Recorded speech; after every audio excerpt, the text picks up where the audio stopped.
As someone who has been pursuing degrees, advanced degrees in biblical study, I have run across something that sometimes perplexes me, and that is our ability to get caught up in the minutia and forget the purpose of why we do what we do.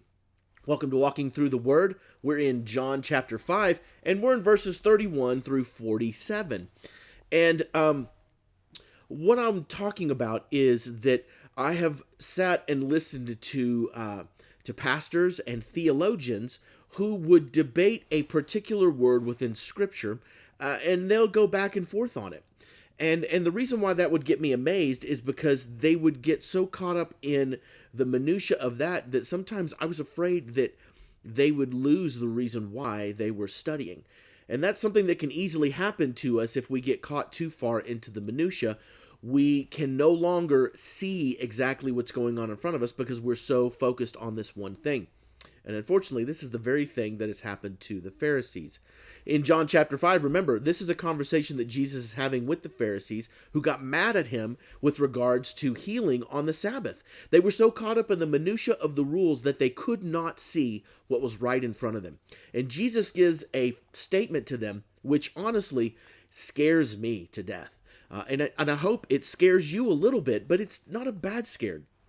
It comes in verse 42 of John chapter 5. It says here in the NIV translation, "But I know you. I know that you do not have the love of God in your hearts." Wow. Remember who he's talking to. These are people that are supposed to be pursuing God with everything. These are people that have dedicated their lives to the study of God. And yet, because they have dedicated it so much to the study of God, they have forgotten the heart of God.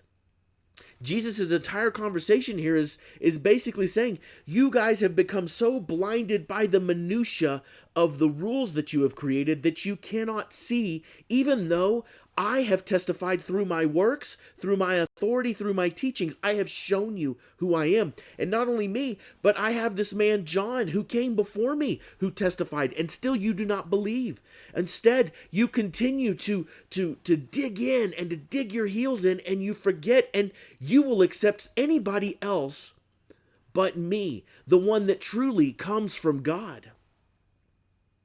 If you believed Moses, verse 46, you would believe me, for he wrote about me.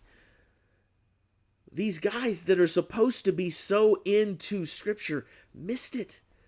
And it scares me.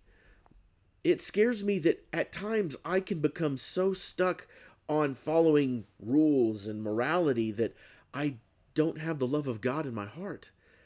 This scares me for you too.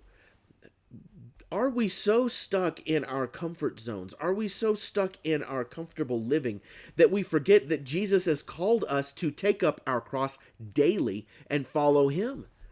This is our purpose as being followers of Christ. We are to count the cost of the world versus Jesus and see that Jesus is far more valuable. To chase after the heart of God rather than to chase after the words of people. Now, Scripture is true. Scripture is powerful. Scripture is good. Scripture should be studied. Scripture should be loved, and Scripture should be hidden in our hearts.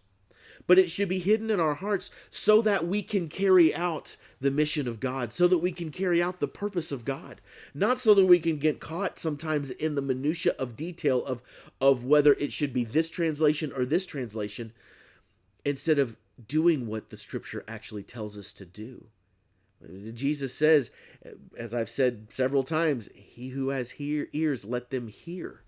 If you see what I'm doing, you have to know and follow what I'm doing. We talked about this just a few days ago.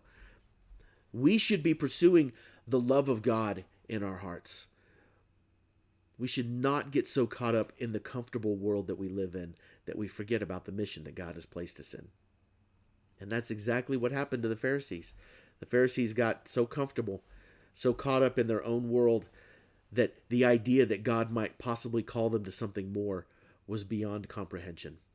So my encouragement to you, my challenge for myself is to open my eyes, to see where God is moving, to challenge myself to be a part of that, to get out of my comfort zone, to get out of the things that I like to do, and instead follow what God has for me, to take up my cross, my willingness to be humiliated and sacrificed for Him, and follow Him daily.